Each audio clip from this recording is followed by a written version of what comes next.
This is my geometry course. Today we're going to prepare for test number 6. If you haven't done the homework completely and correctly from the last class, do that homework before watching this video. I've said it before, I'll say it again. You cannot pass a math exam without doing a significant amount of studying, at least 2 days. But it doesn't matter how many times you tell students to study, they're not going to do it. So in order to help you to prepare for the test in the next class, we're going to do a practice test right now together, practice test version 1, and I'm going to give you a practice test for homework as usual.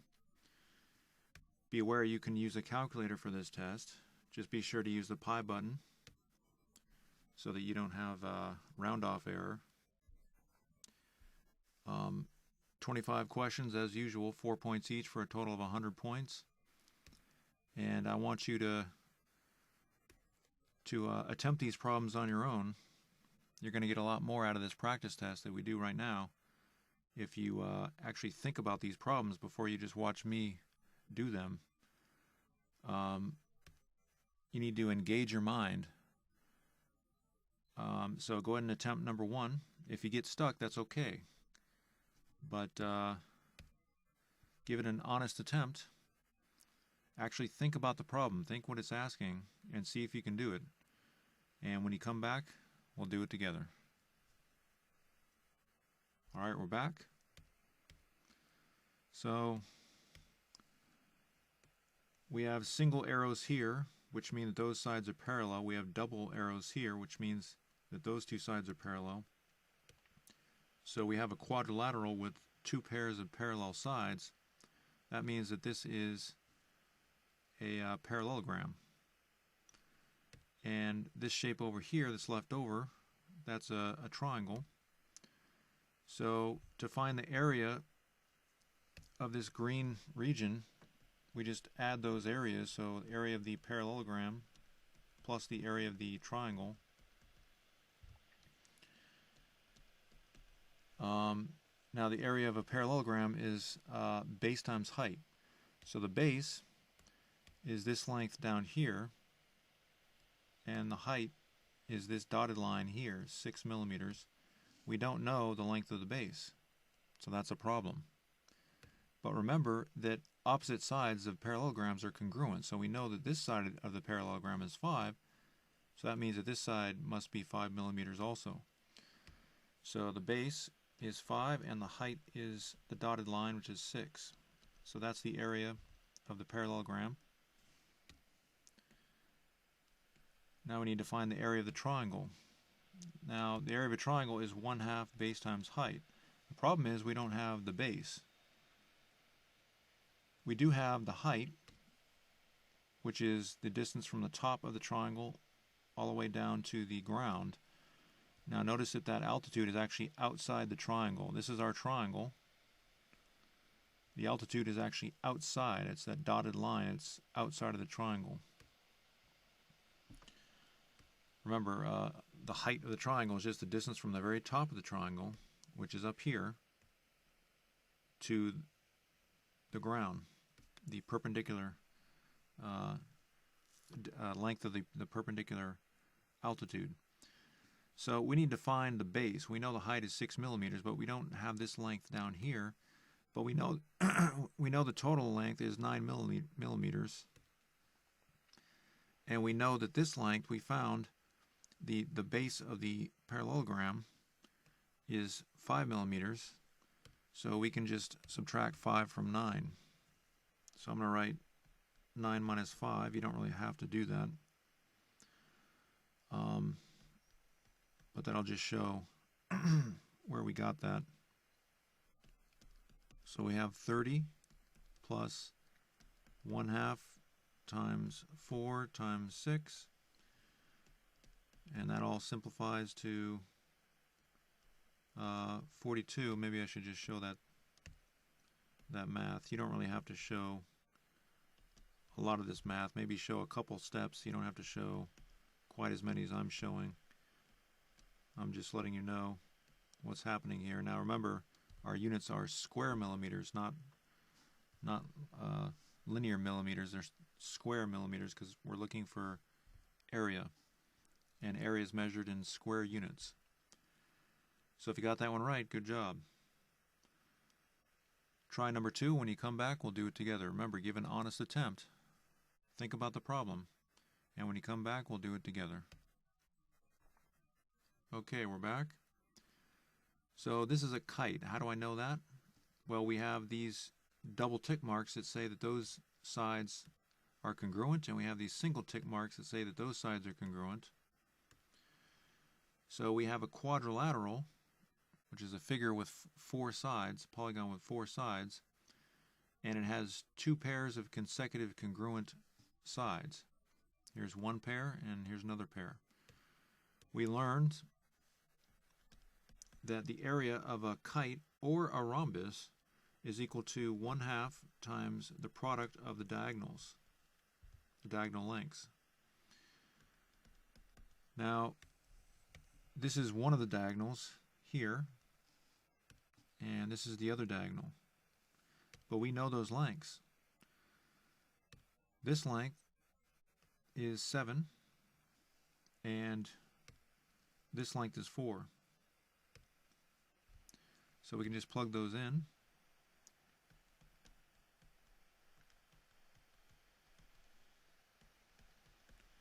And we get 14 square millimeters.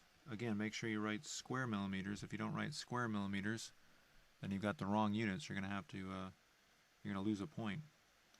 So if you got that one right, good job. Now again, if you've forgotten some of this stuff, that's okay.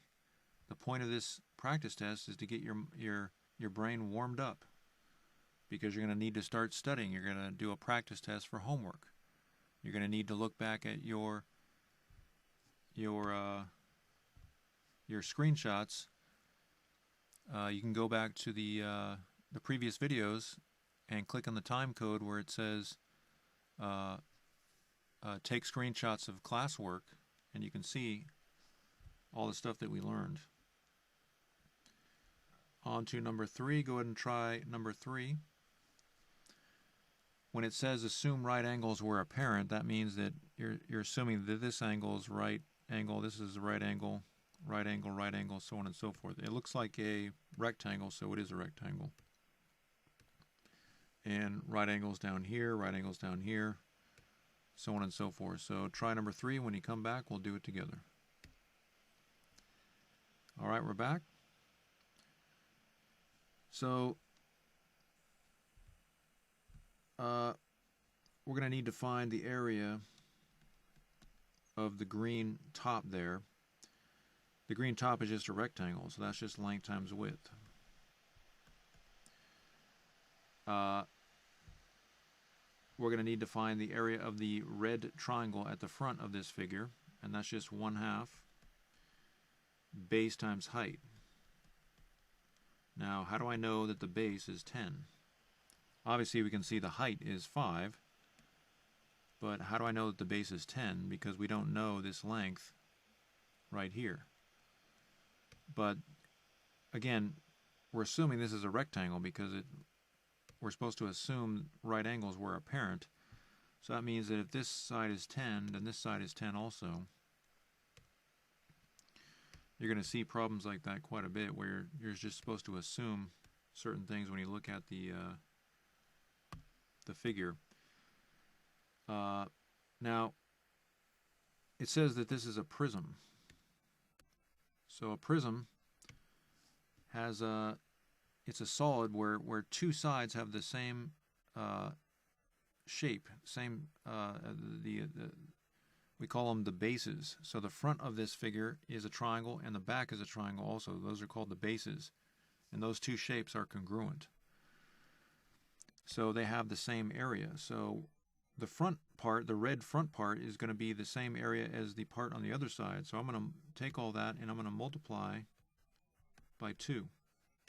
Now you don't have to use different colors. I'm just using green there to help you recognize that we're actually multiplying that whole thing by 2. And then we have a side at the bottom left over here at the back of this shape.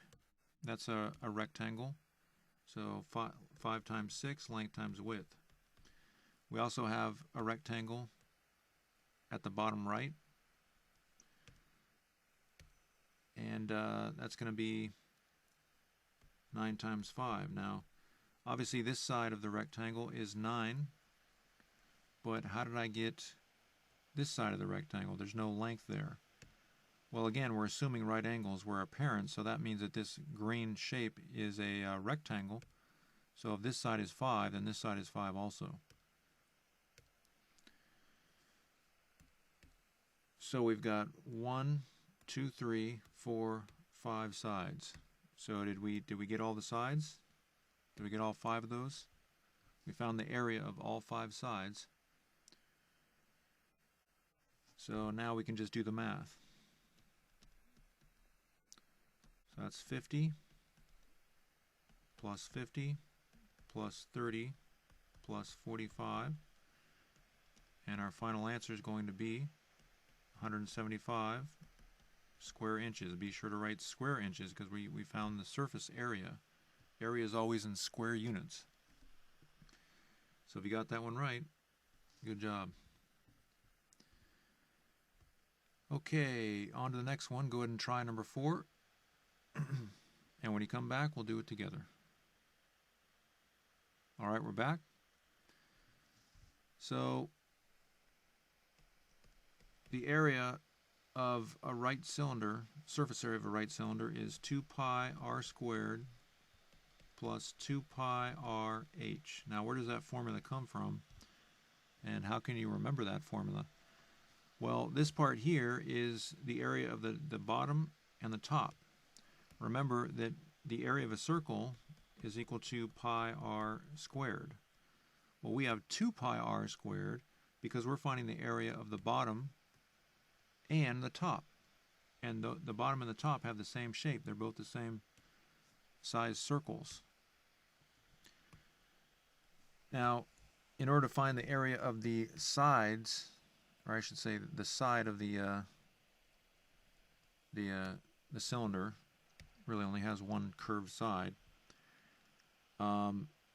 What we do is we pretend that we're cutting the side and folding it out. And if you do that, you end up with something like this. And the height is obviously 12, but the width is going to be the circumference. The distance around this circle is going to be the width, but the circumference is just 2 pi r. Because again, if this is the circumference, this distance around, and you cut it and fold it out, then that's going to be this distance here. So that's why we say it's 2 pi r, or a distance down here, they're the same distance. So if you want to find the area of the side of the cylinder, you just multiply the width and the length, or the width and the height, whatever you want to call it. So that's where we get this expression here. 2 pi r is the width and the length is h. Again, you can call it length, you can call it height, it doesn't really matter. Now, do you have to explain all that on the test? No, you don't have to explain any of that. You just use the formula and go on to the next problem. I'm just explaining it so maybe it'll help you remember how to find the area of the cylinder. So remember, you have to square the 4 first. And please understand that the 2 pi is not squared. Only the 4 is squared. So that 4 squared becomes 16. A lot of students have trouble with that. 2 times 4 is 8. 8 times 12 is 96. I'm showing a little more than I really need to show here, so you don't have to write all of these steps. You do have to write, you should probably write the formula, and you should plug in the numbers, but other than that, you don't really have to show anything else other than the answer, so you can jump right from there to the answer. I'm just showing some steps just to help you see what's going on here. So we get 128 pi. You can write as a multiple of pi. It says up here, leave your answer as a multiple of pi, or you can round to the nearest tenth. We do have to write the units, though. That's going to be square feet. If you want to show the answer as a decimal, then in your calculator you want to enter 128 and then times, and then be sure to use the pi button. Times the pi button equals. And if you're using an iPhone, you have to landscape to get the pi button, I believe. So it's going to be 402.1 square feet. So if you got that answer, good job. I'm going to leave as a multiple of pi because I don't really need an extra step. Okay. On to number 5. Says use circle M below to answer problem numbers 5 through 7. So before you attempt this problem, I just want you to know, I don't mean to confuse you, but I colored this area here green because we're going to be finding that area down here, or up here at problem number 7. But for problem number 5, we're not finding the area of that segment, so please don't be confused. Problem number 5 is asking you to find the area of the sector. So that's this whole area here. So go ahead and try number 5, and when you come back, we'll do it together. All right, we're back. So the area of a sector is equal to the central angle divided by 360 times the total area of the circle, because we're not trying to find the area of the whole circle, we're just trying to find the area of a portion, or I should say a fraction of the circle. So we need to find the central angle. Problem is we don't have the central angle. This angle here is the central angle. But we do know that this is a radius and this is a radius, meaning they have the same length, because they go from the center to the side of the circle. So that means that this triangle is an isosceles triangle. And remember, we learned those isosceles triangle theorems. One of them says that if a triangle is isosceles, then that means that the angles opposite the congruent sides are congruent. So we know that these two sides are congruent, so the angles opposite those sides must also be congruent. So we know that angle B is 55 degrees. So that'll help us to find angle BMC. Or I guess I can just call it angle M. But technically you should call it angle BMC, and you should call this angle MBC to avoid any confusion. So I'm going to write a divider here. The measure of angle BMC is equal to 180 minus 55 minus 55, which is equal to 70 degrees. So now we know the measure of angle BMC, which is the central angle. We can plug it into that formula. So we have 70 over 360 times pi r squared. The radius is 4. And I want you to understand that at this point, I don't really require that you show any other work. You can just enter that all into your calculator. You can show some extra work if you want to, if you think it will help you. But I'm just going to take 70 and divide by 360 in my calculator, push the equal button, then times the pi button equals, then times 16 equals, because I know 4 squared is 16. If you try to multiply by 4 squared in your calculator, then that will present some possible problems. You can do it, but try to avoid as many steps in your calculator as you can, because the more steps that you have to use in your calculator, the more chance that you're going to your calculator is going to misinterpret what you're trying to enter in. So we get 9.7738 square inches. Now, why am I carrying out 4 digits to the right of the decimal? Well, that's because it says round to the nearest 10,000th. So, there you go. That's the area of the sector. Now, the reason that we're rounding to the nearest 10,000th is because we're going to use that number to calculate the area of this green segment. And we want to avoid round-off error. Okay, on to number 6. It says find the area of triangle BMC.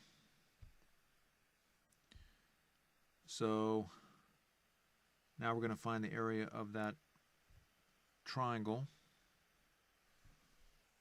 Go ahead and try number 6. And when you come back, we'll do it together.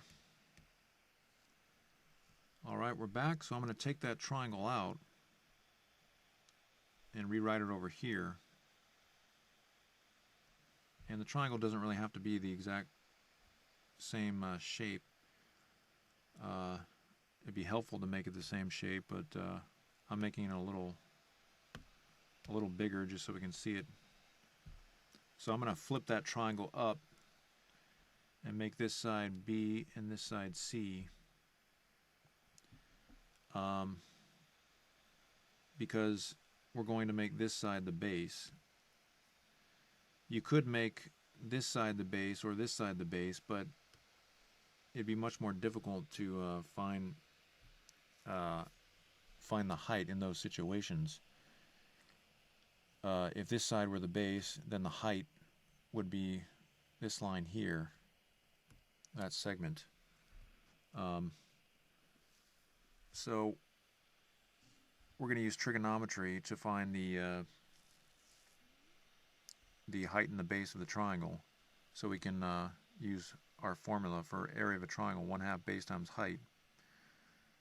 And we know that this angle here is 70 degrees, the top angle, so I'm going to divide that by 2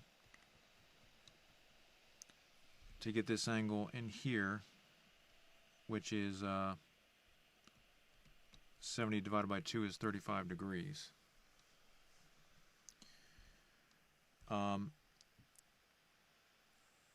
And the reason I'm going to do that is, number 1, we need to find that height, but also number 2, remember our trigonometric ratios only work for right triangles. So now we have right triangles. And now I'm going to take that triangle out, that right triangle, and we're going to analyze that triangle.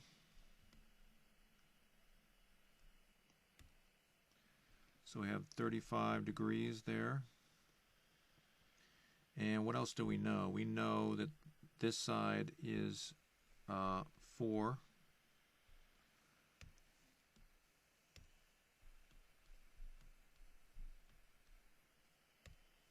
And that's about it. We do know the other angle is 55, but that's not really going to be useful necessarily. You could use that angle, but I'm just going to use 35.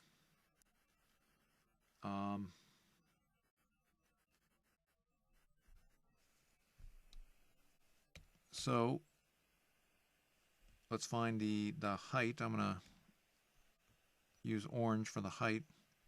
Call that H. Now, in order to remember your trig functions, you can use something called SOHCAHTOA. I don't know if I went over this. This is sine is opposite over hypotenuse, cosine is adjacent over hypotenuse, and tangent is opposite over adjacent. So you can use that if you want. It's called SOHCAHTOA. So to find H, we're going to need cosine, because this is the angle that we're using, and we need to find the adjacent side using the hypotenuse. So that will be A and H, adjacent and hypotenuse, which is cosine. That's where that C comes from. So cosine 35 degrees is equal to the adjacent side over the hypotenuse. And of course, we just multiply both sides by 4. And we have the height. So, now this side here, I'm going to call it x. And this side I'm going to call x.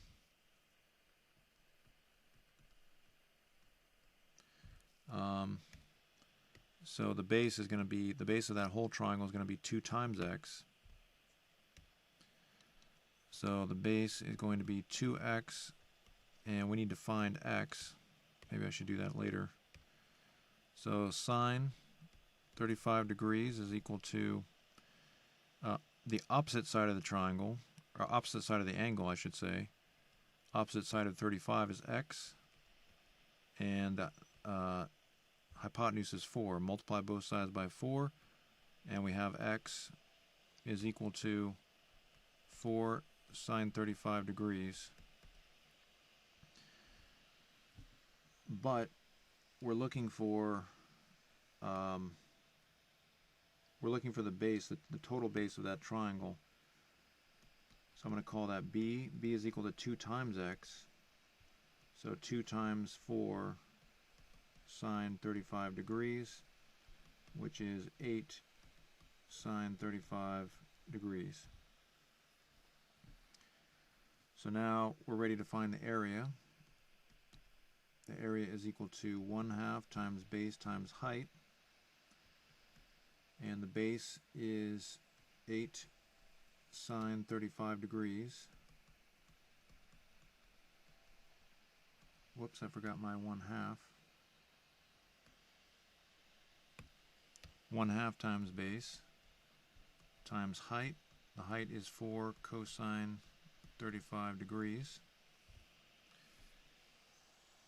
And we can simplify that a little bit more before we enter it into our calculator. So that's going to be 16 times sine 35 degrees times cosine 35 degrees. So at this point, we're ready to enter that into our calculator. So I got that by multiplying 1/2 and 8 to get 4, and 4 times 4 is 16. So I'm going to enter in my iPhone. If you have a Casio or a Hewlett-Packard or a Texas Instruments or an Android phone or a scientific calculator, you may have to enter it in a different order. So don't be frustrated if your calculator uses a different syntax. That syntax is a fancy word to mean the ordering of the word, the symbols you're going to enter in. Just figure out what works. So I'm going to enter in my iPhone in landscape mode 16 times 35, then the sign button, then equals, then times 35, the cosine button, then equals. And I get 7.5175. 7.5175. And the units are square inches. So if you got that answer, excellent. And again, it says round to the nearest 10,000th. All right, so we found the area of the sector, and we found the area of the triangle. So you know what's going to happen next. We're going to find the area of that green segment. So we're going to take the area of the sector, which we found, right? Then you're going to subtract the area of the triangle, which was the thing we just found. And then that's going to give us the area of the green part. So problem number 7 is a really, really easy problem. We're just going to take the area of the segment. Let me write it down first. So that area of the, or to find the area of the segment, it's going to be area of the sector minus the area of the triangle. And the area of the sector is 9.7738. And we should write squiggly equal lines because it's approximation now. And the area of the triangle is 7.5175. 7.5175. So if we subtract those in the calculator, we get 2.256259, and it says to round to the nearest tenth. So that means your final answer should be 2.3 square inches. So if you follow the directions and rounded to the nearest 10,000th in problem numbers 5 and 6, and you use those numbers, you should have 4 digits that are pretty accurate there. Your answer should round to 2.3. Because the 5 tells us to round the 2 up to a 3. So again, if you got that answer, good job. On to number 8. Here's another one of these problems. It's the same type of problem, but we have a big difference now. This is an angle that's going to be much easier for us to work with. We don't have to use trigonometry. So it says, use circle E below to answer problem numbers 8 through 10. First part is find the area of sector AEL. So again, don't be confused by this problem. The first part, problem number 8, is finding the area of this entire part, not just the green part. That's the area of the sector. So try number 8, and when you come back, we'll do it together. All right, we're back. So the area of a sector is equal to the central angle over 360 times the total area of the circle. Now, in this case, we actually have the central angle. It's 120, so this is going to be easy. You just plug in 120 and the radius, which is 10. And again, I don't really require that you show a lot of work here. At this point, you can just enter in. I'd like you to show the formula that you're using, and I'd like you to plug in the numbers so I am aware that you know what numbers to plug in. But at that point, you can just use your calculator. 120 divided by 360 equals, times the pi button on your calculator equals, then times, you could say 10 and then the x to the y power button and then 2 and then equals, but it's really best to just multiply by 100 because we know that 10 squared is 100. So if you do that, we get approximately 104.7198. So there you go, and that is square millimeters. So if you got that one right, good job. That's the area of the sector. All right, so number 9 is asking you to find the area of the triangle, this triangle here. So see if you can do that. In this problem, you don't have to use sine and cosine or tangent.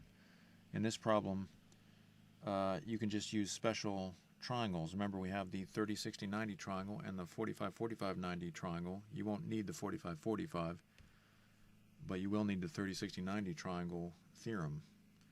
So go ahead and try number 9, and when you come back, we'll do it together. All right, we're back. So I'm going to take that triangle and rewrite it out here.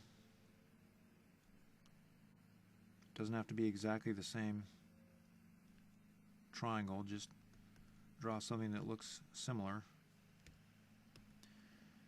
And that angle up there is obviously 120, but we're going to cut it in half. We want to find the base and the height of the triangle.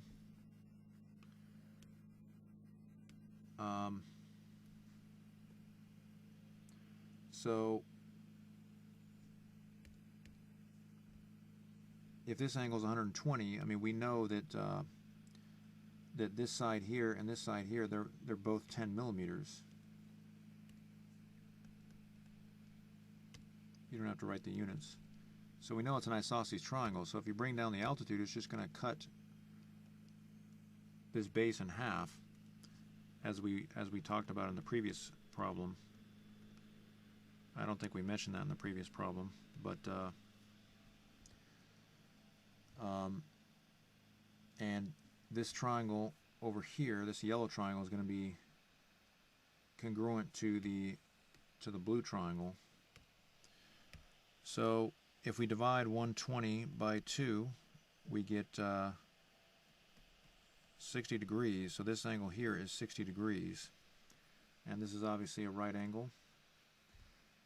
And if you can use a triangle sum theorem to find that this angle down here is 30. So we know we have a special triangle. So we're going to take that yellow triangle out and put it over here. We don't really need to take it out, but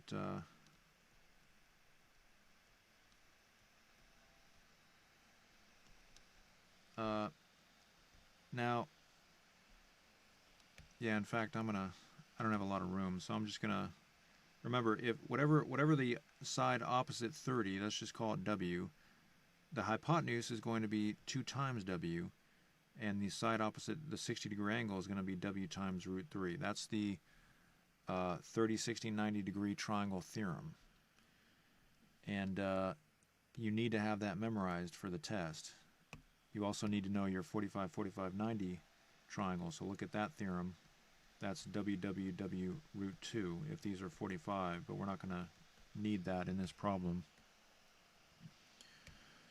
So we can see that this side here is 10, which means that W must be 5. So now that we know that W is 5, we can see the height of the triangle. If we call this the height, then H is equal to W. So H is equal to 5, and the base of our overall triangle is going to be equal to, obviously, 2 times x, and x is equal to W root 3.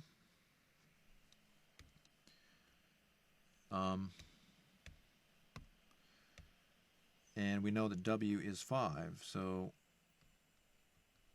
5 root 3. So simplifying that, we get 10 root 3 for the base. So now the area of the triangle is 1/2 base times height, obviously. And the base is 10 root 3. And the height is 5. And we end up with 25 root 3.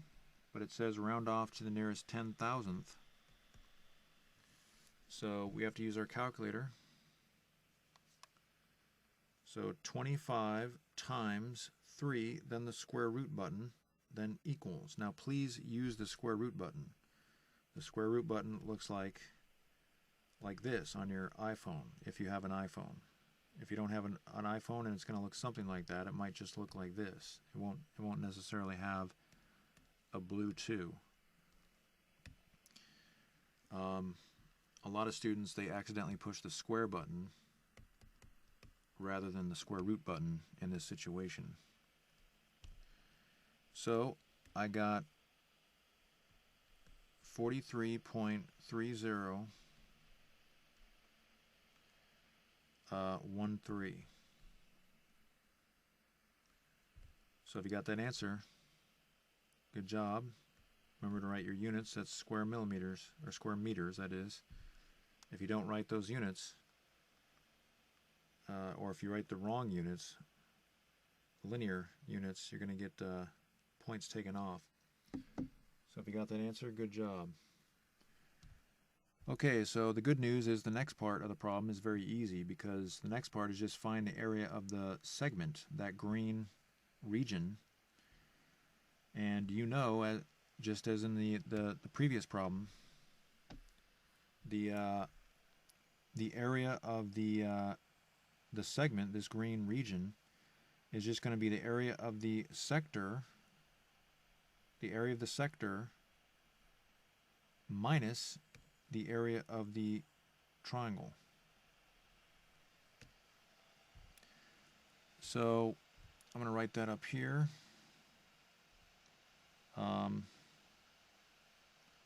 So 104.7198.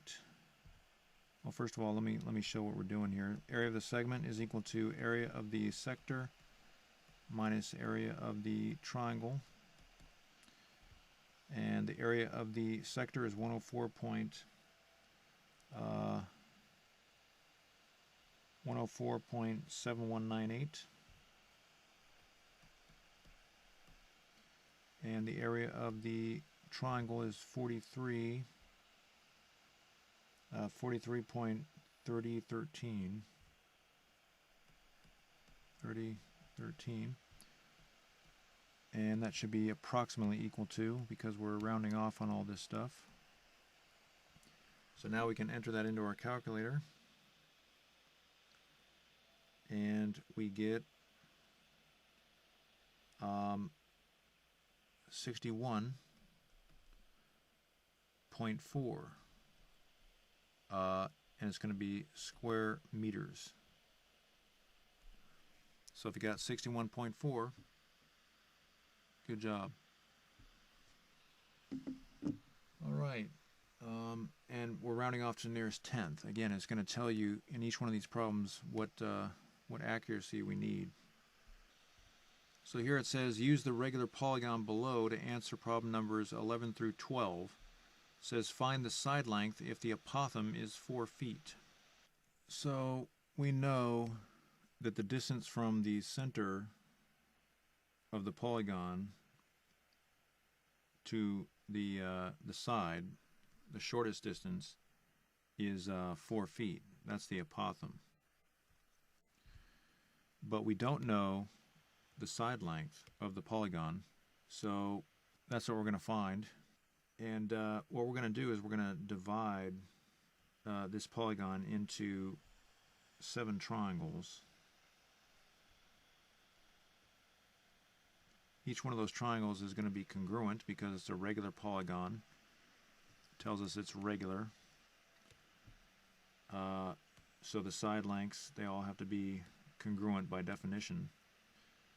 And it's pretty obvious that all these triangles are going to be congruent. We don't need to go into why that is in more detail. That's pretty obvious. And so remember, a total rotation is 360 degrees. So all you have to do is divide by 7, and that will give you this angle in here. Then divide by 2, that'll give you this angle in here. And then we can use trigonometry to find the base of this triangle here. And the base will be the side length. That's what we're looking for. So we're going to take 360 degrees, and I'm going to take that triangle and put it out over here. Maybe I'll make it a little bigger just so we can see better. So we're going to take 360 divide by 7, and that'll give us this whole angle in here. But then I'm going to divide that by 2, and that'll give us this angle in here, which will be 360 over 14.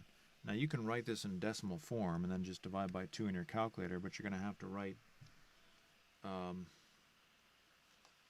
repeating decimal. So that would be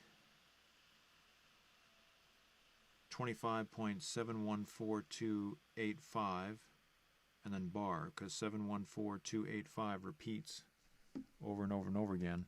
So I'm just going to write it as a fraction, and I can actually reduce that and make it 180 over 7. So again, just to be clear, this orange angle here, whoops, that orange angle is this angle in here. Hopefully you can see that angle in there. So what else do we know? We know the height is 4, and I'm going to change this color because we're used to seeing the height as the orange color. Not that it really matters, but I just don't want to confuse. So the height we know is 4.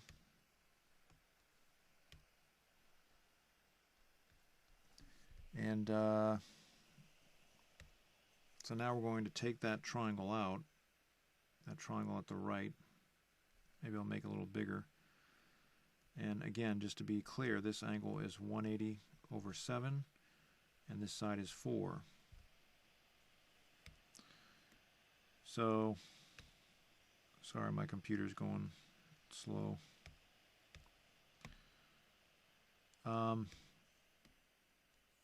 That's the triangle that we're going to use. Of course, it's a right triangle. We're going to use that to find x. I'll call this x, as usual. And we're going to use trigonometry. So remember, you can use SOHCAHTOA if you want to. That may help some students. Other students may not think this is useful, but sine is opposite over hypotenuse, cosine is adjacent over hypotenuse, and tangent is opposite over adjacent. So what do we need here to find x? Well, the opposite side of that angle, that purple angle, is x. And the adjacent side is the side we're given. So we're going to need to use, we're going to need an expression that utilizes the side that we're looking for and the side that we're given, and that's going to be opposite over adjacent. Doesn't really matter if it's opposite over adjacent or adjacent over opposite, but we have not learned the other trigonometric ratios. This shows 3 trigonometric ratios typically covered in a geometry course. There's actually 3 others, but we're just going to use tangent, so it's going to be opposite over adjacent. So we can say tangent 180 over 7, and again, the reason I'm keeping it as 180 over 7 is because I don't want to write a big repeating decimal. We can calculate what that's going to be later on. So that's degrees. I should probably write the degree symbol inside. Actually, I'll probably write it outside. So tangent 180 over 7 is equal to side opposite that angle over the adjacent side. And so now we're going to multiply both sides by 4 to solve for x. And so now we have x, but of course we want the base. Base is equal to the side length, which is what this whole problem is asking. Asking for the side length, so that's equal to 2 times x. So that's 2 times 4 tangent, and I'll move this over a little bit.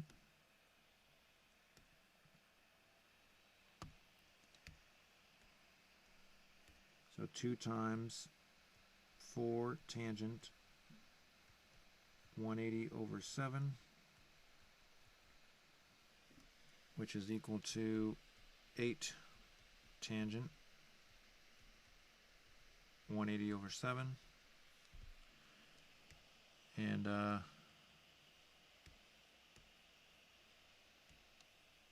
now we just have to do our final calculation in the calculator, and that'll give us the side length. So be very careful about this whenever you have fractions that you're dealing with in a calculator. There's a lot of room for error.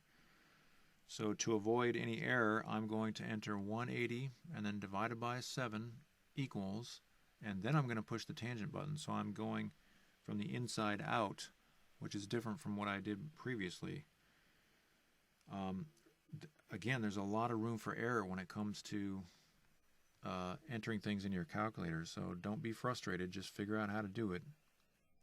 So 180 divided by 7 equals, then the tangent button, then times 8 equals. So the answer, rounded to the nearest 10,000th, it tells us, is going to be approximately 3.8526, and the units are feet. Now this is not square feet, because all we did was find the side length. We're not finding area. So 3.8526. Have you got that one right? Good job. So now it tells us in number 12 to find the area of the polygon.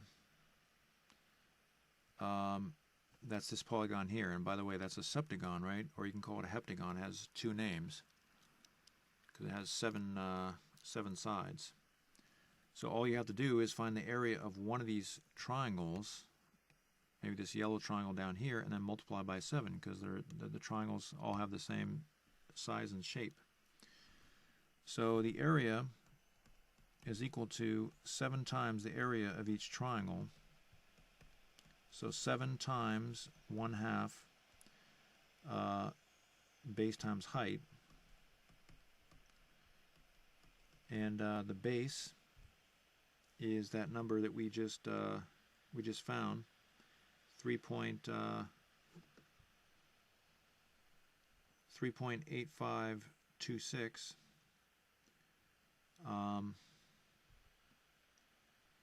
And now that I think about it, rather than entering in the decimal, we can probably just enter in this this figure here. The decimal would probably be okay, but just to avoid any round off error, I'm going to enter in 8 tangent 180 over 7. So that's 1/2 times the base, and then we need the height. Now the height is just 4. The height of each of those triangles is just 4. So then we get we have times 4, and if we simplify that,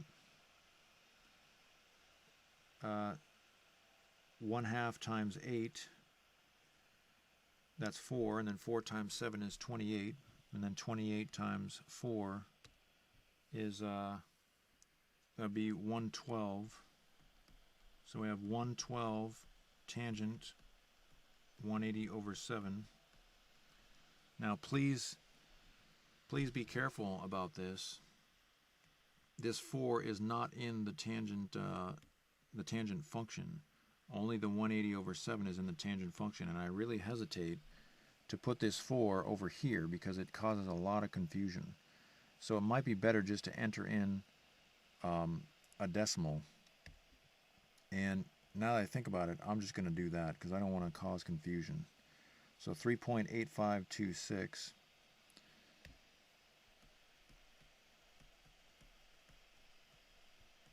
So that we don't have to worry about any confusion when it comes to the trigonometric ratio there.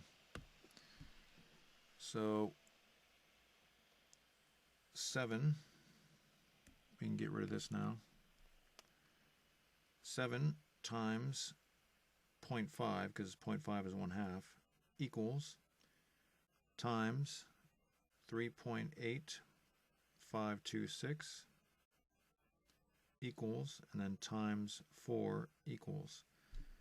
And we get, that's going to be an approximately equal to symbol. We get approximately 53.9, and the units are square feet. Now the reason I multiplied by 0.5 instead of 1/2 is, again, when you're dealing with fractions in your calculator, there's a lot of room for your calculator to misinterpret what you're entering in, so it's dangerous. Okay, so if you got that one right, good job. So we rounded to the nearest tenth because that's what it told us to do here.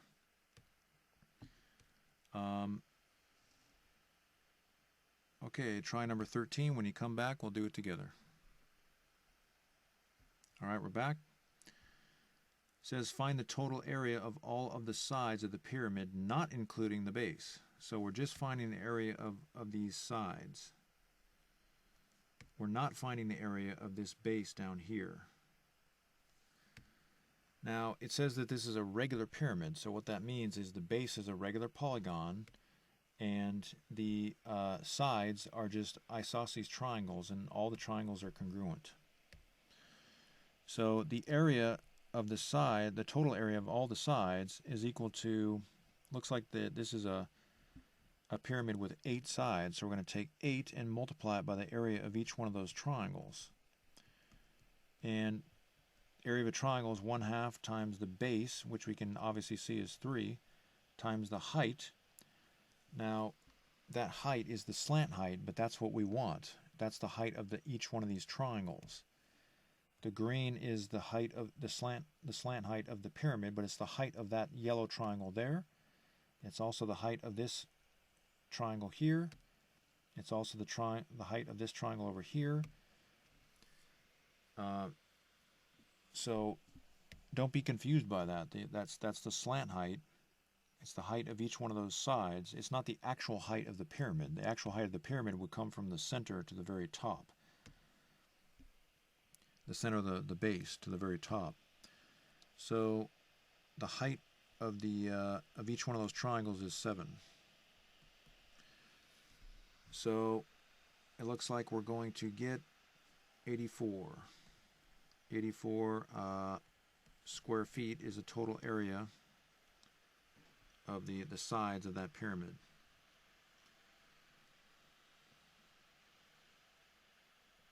So let's double check everything, make sure we got the right answer. We multiplied by 8. There's 8 sides. 1/2 base times height. 3 is the base. 7 is the height. And everything looks right. So if you got that one right, good job. On to number 14. Find the area of the base of the pyramid. Round your answer to the nearest 10,000th. I'm going to draw that octagon base out here. It's kind of hard to draw an octagon. It doesn't have to be perfect.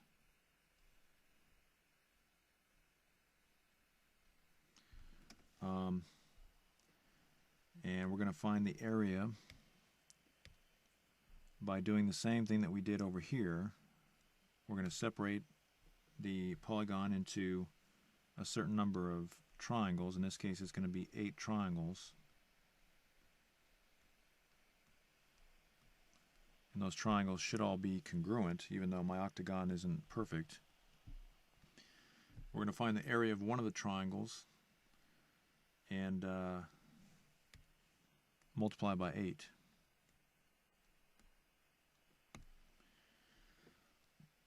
So in order to find the area of these triangles, we have to find the area, or the length of the base of each triangle and the length of the height. So do we have any of that information? Well, good thing we have the base of each triangle. We know the base is 3 feet, so that's good. But we don't know the height. So what we're going to do is we're going to take 360, which is a complete rotation here, and we're going to divide by 8 because there's 8 triangles and they're all congruent, so that means each one of these angles is the same. I didn't explain that in the previous problem, but by now you should know that. So 360 divided by 8 is 45. So if we take one of those triangles out, we see that this angle here is 45. 360 divided by 8 is 45 degrees. And if we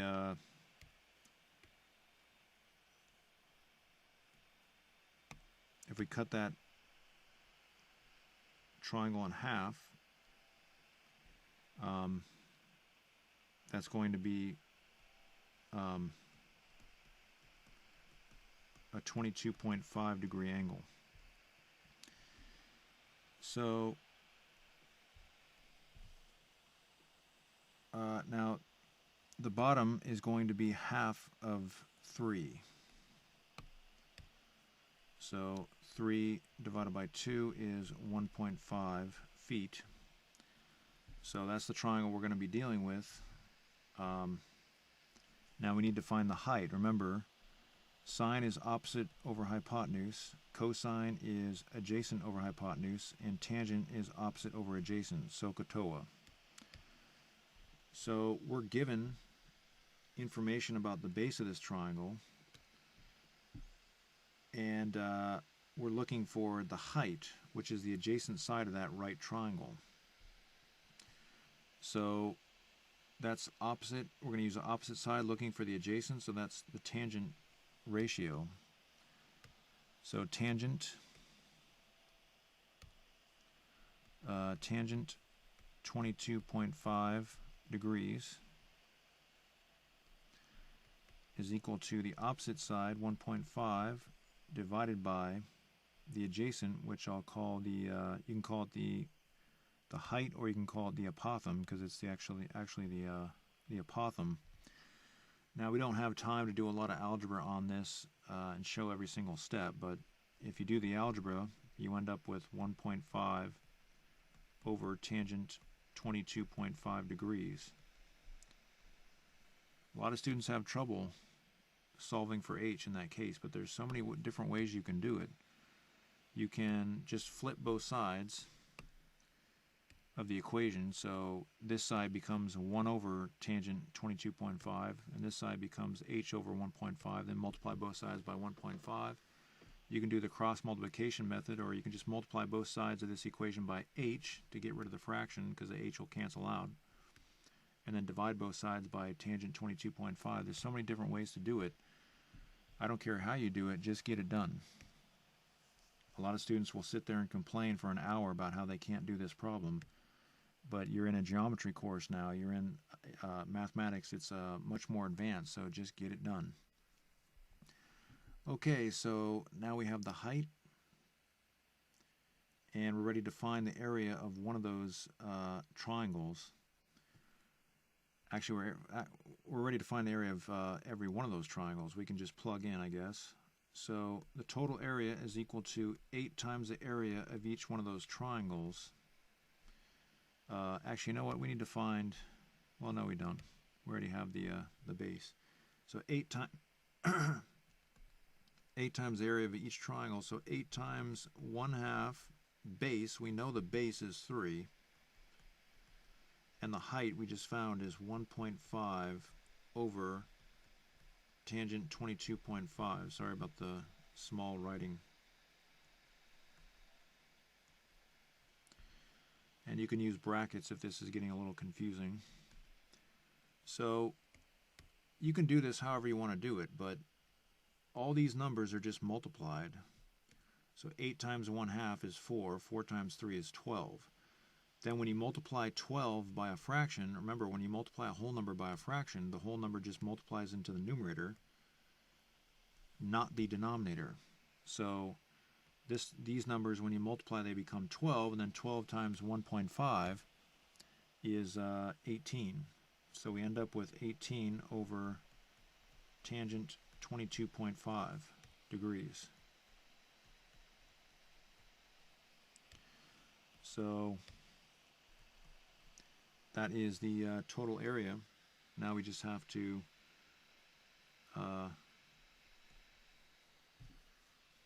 find a decimal form of our answer. So I'm going to enter in 18 divided by, then 22.5, then the tangent button, then equals. And I get 43.4558.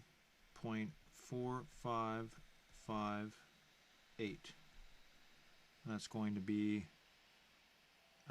square feet. So if you got that answer, good job.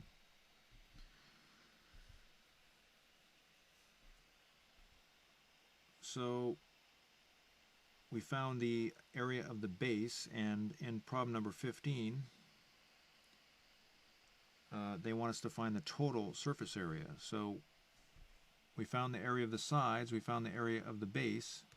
Now we're just going to add those two areas to find the total surface area. So the total area is equal to the area of the sides plus the area of the base.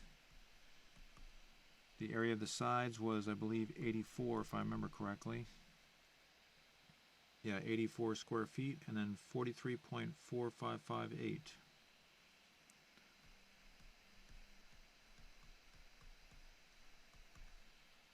And again, we need squiggly equal symbols, approximately equal to symbols. So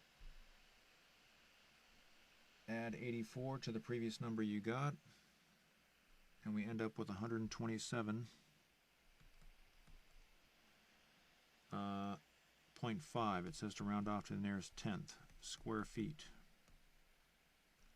So if you got that answer, good job. So double check everything, make sure everything looks right. And on to the next problem. It says find the volume of the pyramid in problem numbers 13 through 15 if its height is 6 feet.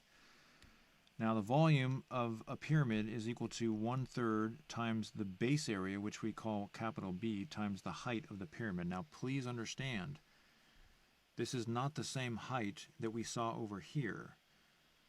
This is the slant height of the pyramid. That is used to find the area of the sides of the pyramid. It's not used to find the area. It's not used to find the volume of the pyramid. I mean, you might use it in problems that are more involved, but for this problem, we're actually given the height of the actual pyramid itself. That goes from the center of the base to the very top of the pyramid. That's what this height is here in this formula. So all we have to do is enter in the base area, which we just found is 43.4558.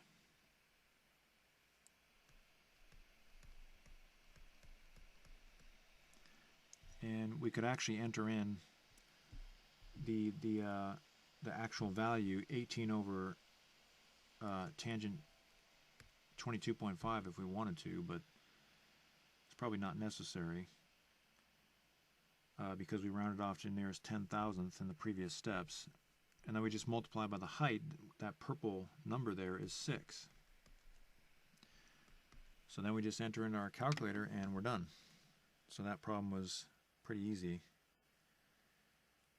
So I'm going to enter 43.4558 first, then times 6 equals, and then divided by 3 equals. There's a lot of different ways to enter into your calculator. Just figure out what works. You don't have to enter it exactly the same way I just did.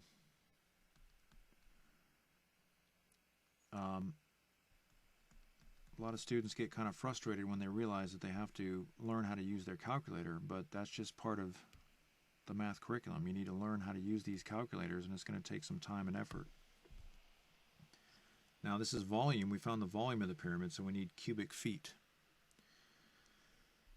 Okay, on to the next problem. It says find the probability that a randomly chosen point in the figure will lie in the shaded region if AC is 7 meters and BC is 3 meters. So probability is equal to the area of the shaded region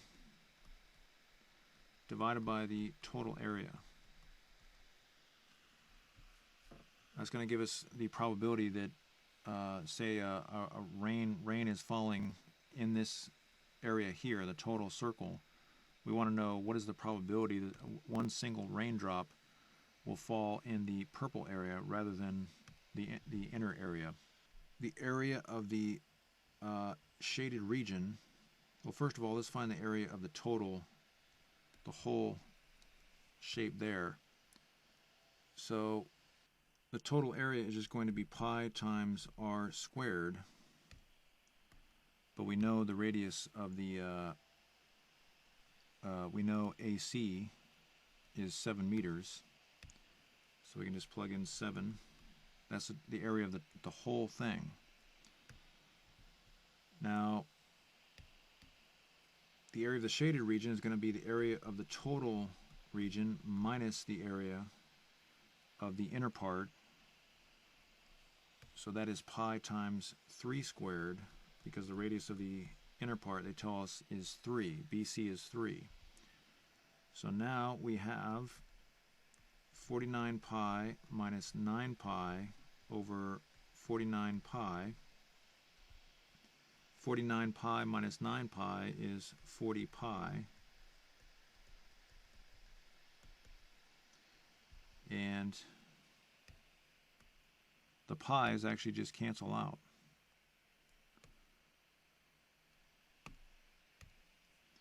So we end up with 40 over 49, and that is the answer. You can change it to decimal form if you want to, but fraction form is better. So if you got that one right, good job. All right, on to 18. Says find the volume of the following figures. Assume right angles were apparent and round to the nearest tenth. So the volume of a pyramid is 1/3 times the base area times height. Now we're lucky that's just a rectangle down there, so the base area is just going to be 6 times 3, and the height is 6. So we end up with 36 cubic feet, and be sure to write cubic feet because this is volume. So if you got that one right, good job. Try 19. When you come back, we'll do it together. All right, we're back. So we're going to find the volume of the bottom part first. That's a rectangular prism. Again, assume right angles were apparent. And so total volume is going to be equal to volume of the rectangular prism plus volume of the triangular prism. This is a triangular prism, assuming that, again, assuming that we have right angles were apparent. So the volume of the rectangular prism is just going to be 3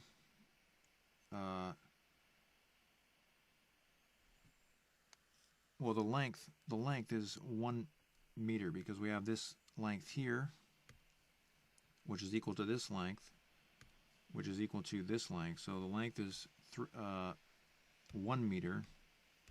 Doesn't really matter which order, but usually you see length, width, height. The width is 3 and the height is 5. I just want to be absolutely clear. Length is 1, width is 3, height is 5. So we just found the volume of that whole part down here, this rectangular prism. The volume of the triangular prism is the area of one of the bases, and the base is a triangle, so 1/2 base times height. Now, how did I get that base? I don't see a length here. How did I get the base? Well, again, assuming right angles were apparent, so that's 3 meters, so this must be 3 meters up here. Sometimes you're going to be given shapes where you have to assume that it's a certain shape just by looking at it. So that's the area of that front triangle there. this triangle here.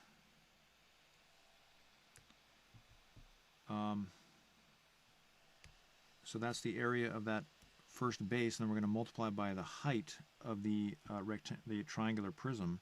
I know it seems weird that this is the height, but the triangular prism is actually on its side, so 1 meter is going to be the height. Then all we have to do is simplify that, and we get 15 plus 3/2, which is 16.5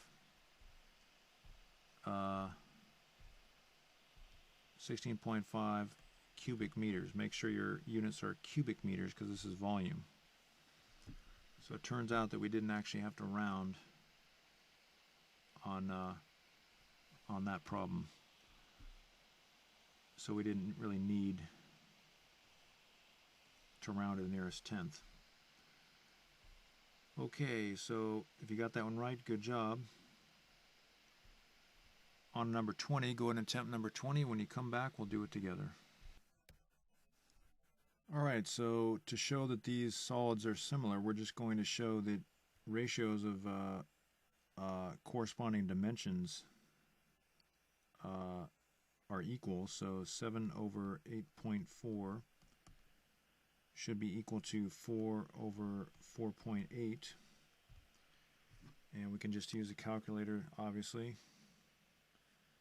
So 7 divided by 8.4 is 0.83 bar, and 4 divided by 4.8 is also 0.83 bar. So you should have bubbles there, but you can fill in the bubbles because we know they're now equal. And so we can say yes, these are similar solids. So we answered the question, and we wrote the ratios that prove that these are similar solids. Alright, if you got that one right, excellent. On to number 21. Go ahead and try 21. When you come back, we'll do it together. Okay, we're back. We have a geometric principle that tells us that the ratio of the volumes of similar figures is equal to the cube of the scale factor.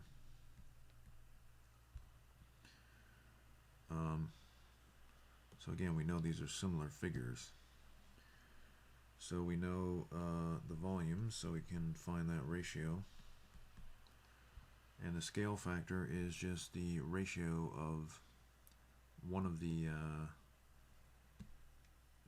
big dimensions divided by the corresponding smaller dimension. So x over 1 cubed.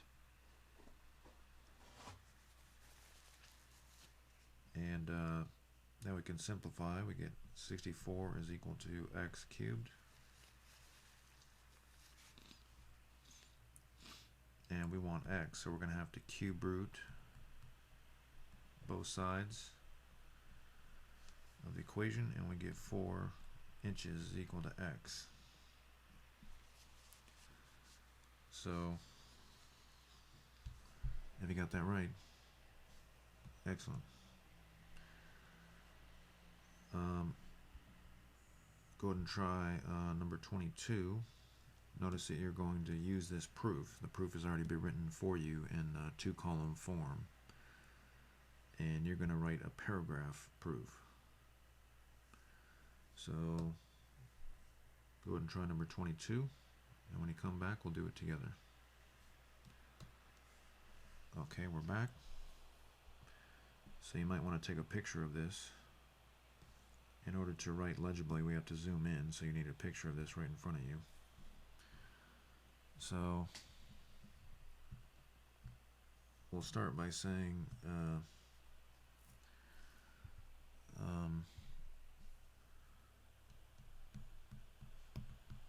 it is given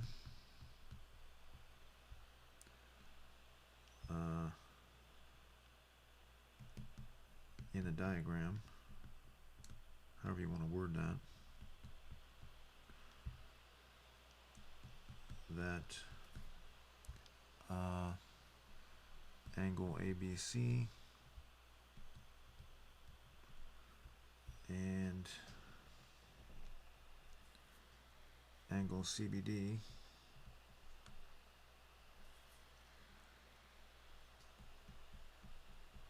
form a linear pair. So angle ABC and angle CBD form a linear pair. We know that just by looking at the diagram. And therefore,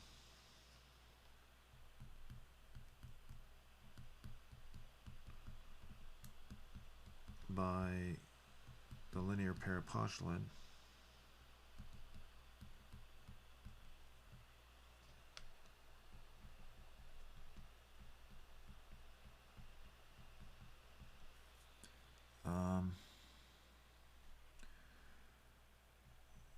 they are supplementary angles.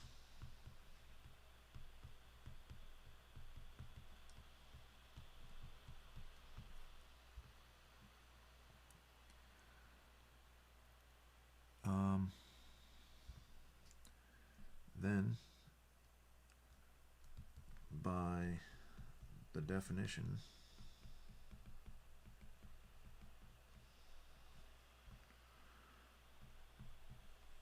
of supplementary angles,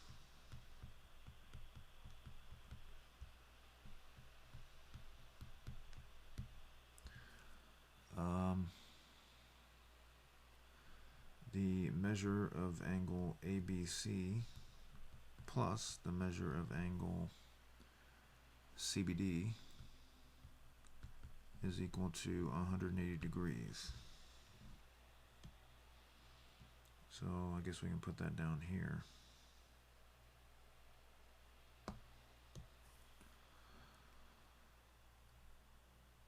Okay, it's also given that the measure of angle ABC is 155 degrees.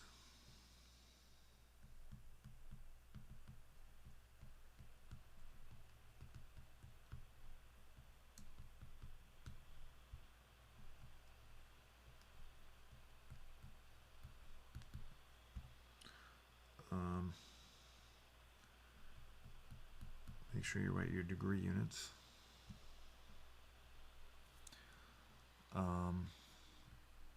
So, by the substitution property of equality,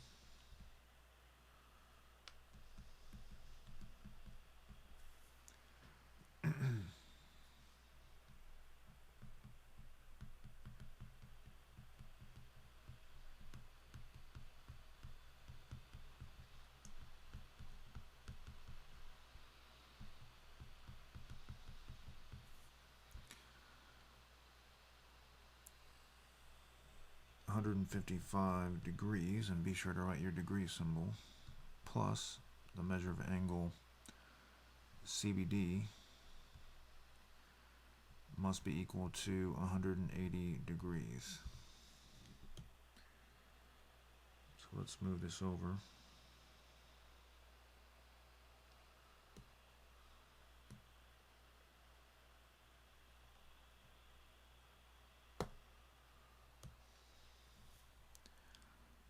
And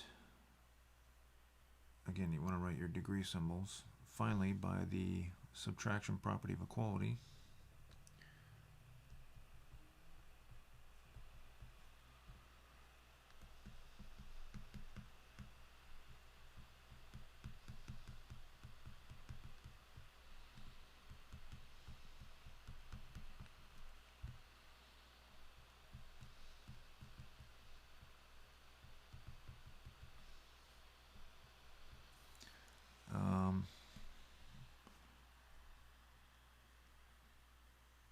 the measure of angle CBD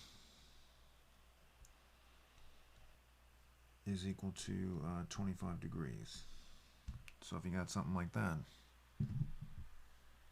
good job. Number 23, it says use the statement below to do problem numbers 23 and 24. So now we're going to write a flowchart proof. we know that x is equal to 42 degrees. That's given information. So I'm going to start with that given information. That goes in the bubble. That's the statement. And the reason for the statement goes right below the bubble. Now, it's also given that the measure of angle ABC is equal to 3x. This is given in the diagram. And the measure of angle EFH is equal to x plus 84.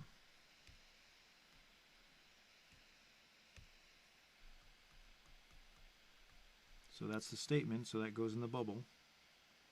And the reason for the statement goes right below the bubble. That's given in the diagram. So now, what are we trying to prove? We're trying to prove that DC is parallel to EG. So what we're going to do is we're going to show that these two angles are congruent. They're alternate exterior angles. The reason they're alternate is because one angle is the top, the 3x is at the top of the transversal, and the x plus 84 is at the bottom of the transversal, so they're alternate. And they're called exterior angles because rather than being on the inside of the parallel lines, that blue region, they're on the outside, this blue region. So alternate exterior angles. We have the alternate exterior angles converse theorem that tells us that if these angles are congruent, then the lines are parallel. Now you could use the vertical angles theorem to find this angle here and then say that these two angles are congruent, then use the corresponding angles converse postulate. Or you could say that you could use the vertical angles theorem to find this angle and show that these two angles are congruent. There's a lot of different ways you can do it, but the fastest way is to use the alternate exterior angles converse theorem. So we're now going to combine these two statements using the substitution property. So we can say that the measure of angle ABC is equal to 3 times 42, and the measure of angle EFH is equal to 42 plus 84.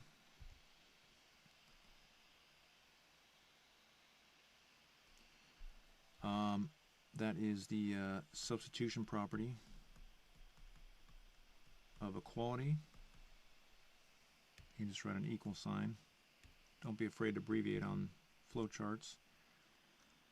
And from that we can obviously simplify. Then the measure of angle ABC is equal to, that'll be 126 degrees. And the measure of angle EFH, if you do the math, we get 126 degrees also. So you can see where we're going with this. We're going to show that those two angles are congruent. So that's the statement, and the reason for the statement goes below. So we just simplified. So simplification. And we can then say that the measure of angle ABC is equal to the measure of angle EFH. So that is the transitive property.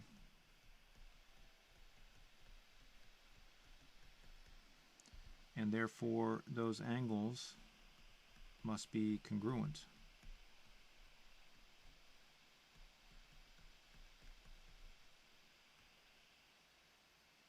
And that's just the definition of congruent angles. So let me find some room here. Looks like we need one more step. And if I move all this over,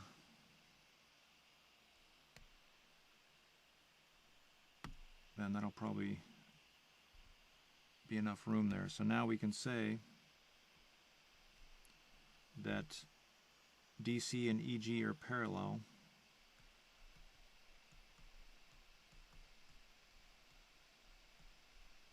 Line DC and line EG are parallel. because of the alternate exterior angles converse theorem. So that's it. If you got that one right, good job.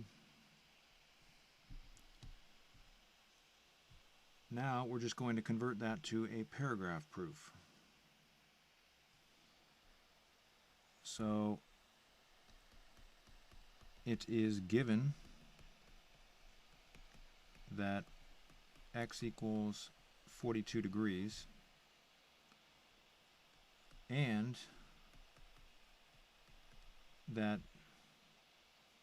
we can say, and the diagram shows us that the measure of angle ABC is equal to 3x, and the measure of angle EFH is equal to x plus 84.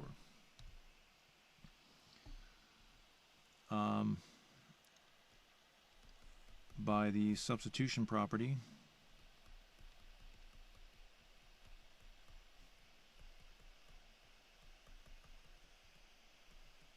of equality, the measure of angle ABC is equal to 3 times 42, and the measure of angle EFH is equal to 42 plus 84.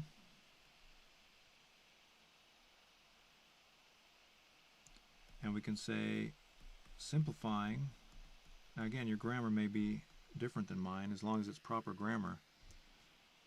Simplifying, these equations become measure of angle ABC is equal to 126 degrees, and the measure of angle EFH becomes 126 degrees. Then we can say by the transitive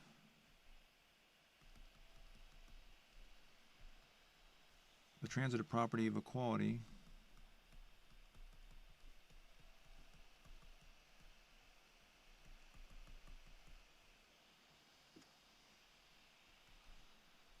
the measure of angle ABC must be equal to the measure of angle EFH.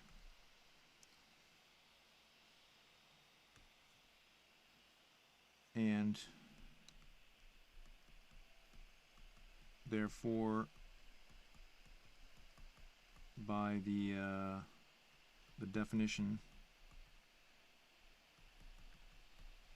of congruent angles,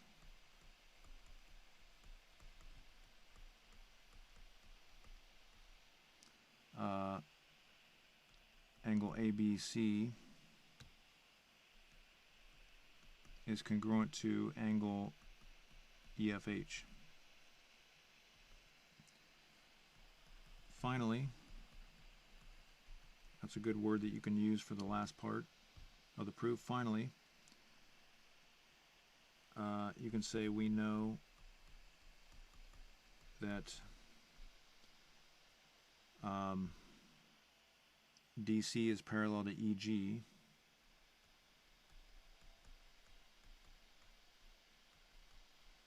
the lines DC are parallel to EG by the alternate exterior angles converse theorem. So I know that's a lot to write,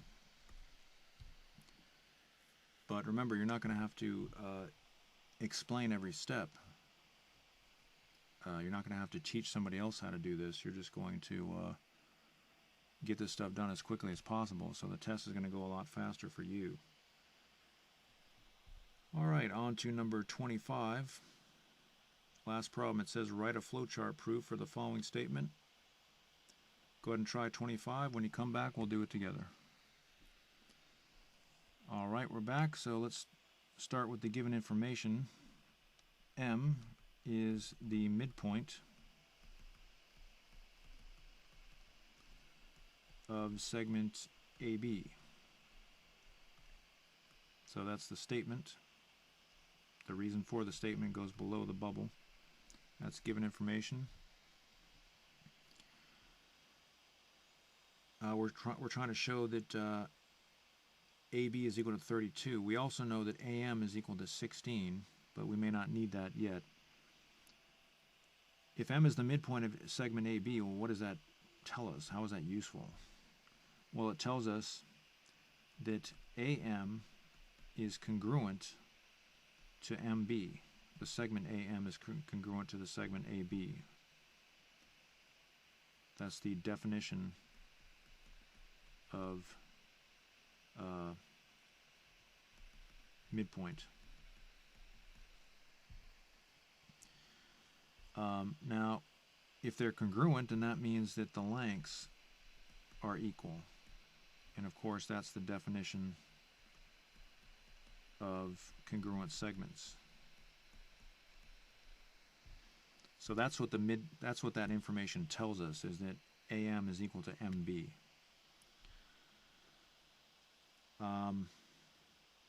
Now we need some different information that is kind of not related. We know that AB is equal to AM plus MB. Well, how do we know that? Well, that's the segment addition postulate.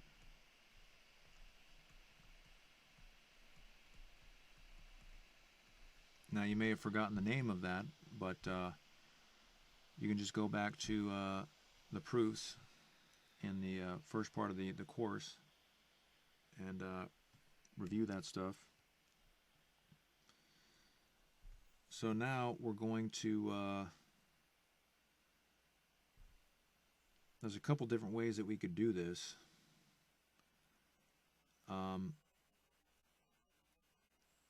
But we definitely need this extra information here. We need to know that AM is equal to 16. So I'm going to use substitution with these two bubbles here. So I'm going to draw arrows connecting to a bubble that says that AB is equal to AM plus AM. Substitution property of equality. So what I did is I took this MB and I changed it to AM using this information. So now I can simplify.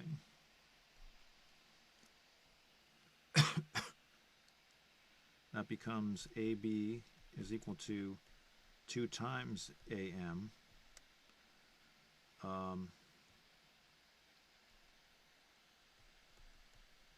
That is simplification. And let me find some more room here.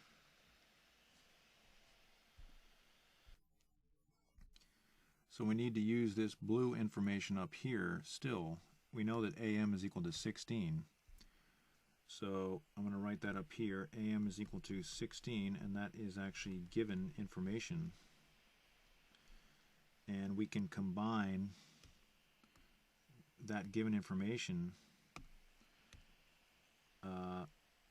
with the information from our previous bubble to say that AB is equal to 2 times 16. So we use substitution. So that was a substitution property of equality. Sorry, we're kind of getting cramped here. And then we're almost done. We can say that AB is equal to 32, which is the point of this. And we just simplified.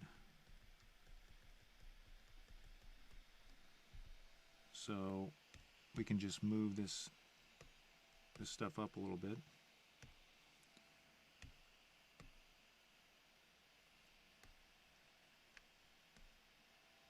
and move our arrow up a little bit.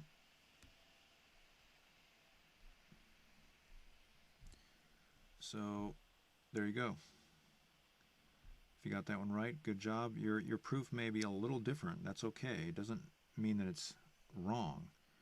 But you have to have a logical progression of thoughts. These bubbles here should not be connected because they don't follow from each other. Those are just separate pieces of information, but they connect here. You see, so you want them to connect where you actually use them at the same time together. Okay, so that was the class today. We did a practice test. If you want to take screenshots of that test to help you with your homework, remember your homework is a practice test, so get screenshots or take pictures with your phone. That's number 1. Here's number 2. And screenshot number 3. And number 4. And number 5. And number 6. But don't go before you get your homework. Remember, the homework is a practice test. So here's screenshot number 1 of the homework.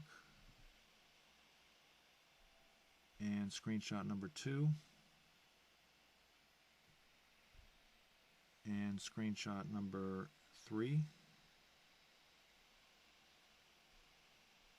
And number 4.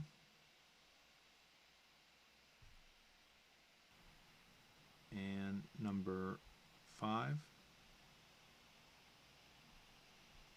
And number 6. And don't go before we get the answers. Remember, it's not enough just to attempt the test. You need to do it correctly. Here's screenshot number 1 for the answers to the practice test, and screenshot number 2. Be sure to get that practice test done completely, correctly, neatly, and keep it in order in your binder. Remember, the next class is the actual test. So do not take that test unless you've completed this practice exam and the practice exam we did together in class. So I'll look forward to seeing you in the next class.